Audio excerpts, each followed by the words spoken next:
कसं हा प्रश्न येतो, तर ते तुम्हाला बोलता आलं पाहिजे, एवढंच आहे. बाकी काही विशेष जड नाही आहे. बोली भाषा आहे मराठी असून सुद्धा. हां, तर तुम्हाला पण आता मराठी यायला पाहिजे. हां, तुम्ही पण प्रयत्न करा मराठी बोलायचा. सर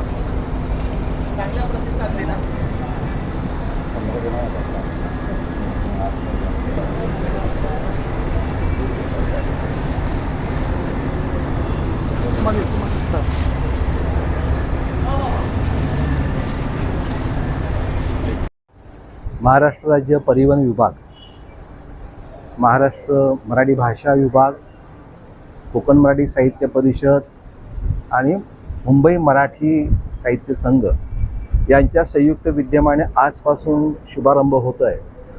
खरं म्हणजे ही एक आजचं एकूणच वातावरण आपल्या लक्षामध्ये आलं तर जे परप्रांतीय किंवा अमराठी जे आपले रिक्षा चालक आहेत यांना 15 ऑगस्टपर्यंत हे फक्त 15 प्रश्न किंवा वाक्य जे आम्ही तयार केलेली आहेत तीच त्यांनी बोलायची आहेत, की जे व्यवहारातली भाषा आहे, की त्यांना बोलणं हे गरजेचं आहे. ज्या आपण महाराष्ट्रामध्ये राहतो, ज्या महाराष्ट्रामध्ये आपण व्यवसाय करतो, आणि खरं म्हणजे नियमच आहे की मराठी भाषा बोलता आली पाहिजे.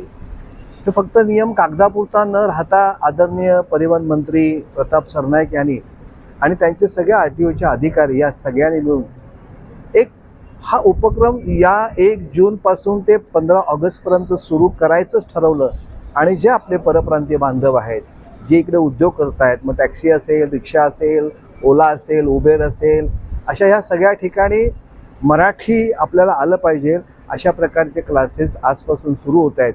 आणि हे क्लासेस कंपल्सरी आहे यासाठी की हे 15 वाक्य झाल्यानंतर त्यांना मग इथून सर्टिफिकेट दिली जाईल आणि मग ही सर्टिफिकेट जे आहे ते RTOमध्ये सादर करतील.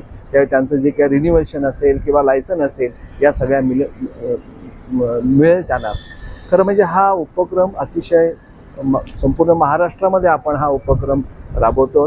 आणि कोकण मराठी साहित्य परिषदेचे जवळजवळ 4000 शिक्षक आणि प्रशिक्षण देण्यासाठी म्हणून संपूर्ण महाराष्ट्रामध्ये ही तयारी झालेली आहे आणि आजचा हा शुभारंभाचा दिवस आहे.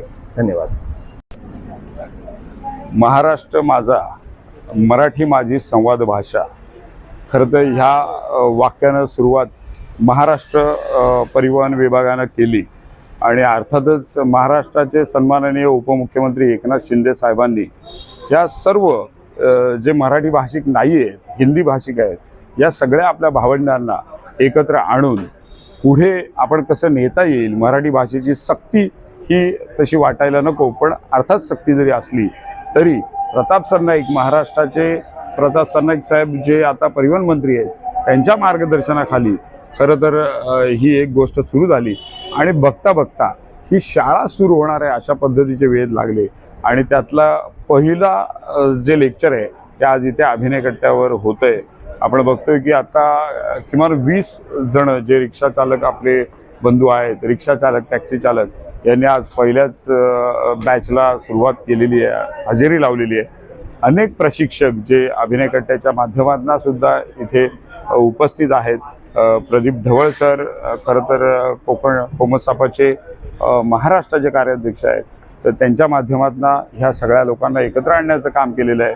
एक आदित्य प्रतिष्ठान ठाणे संस्था म्हणून त्यांनी यांना आपल्याला क्लब केलेला आहे आणि मला असं वाटतं खूप सुंदर पद्धतीनं ही सुरुवात झालेली आहे. 15 ऑगस्टनं आज ठाण्याच्या RTO हेमांगिनी पाटील मॅडम आल्या होत्या, त्याच्यामुळे मला असं वाटतं खूप सुंदर असं वातावरण आहे. आणि 15 ऑगस्ट नंतर जी काही सक्ती भाषेची व्यवहार भाषा आली पाहिजे ती आहे, ते प्रमाणपत्र त्याच्या आधी प्रत्येक बॅचचं दिलं जाईल आणि मला असं वाटतं महाराष्ट्रामध्ये खूप आनंदाचं वातावरण प्रत्येकामध्ये राहील. मॅडम, आज प्रशिक्षण वर्ग चालू करण्यात आलं आहे.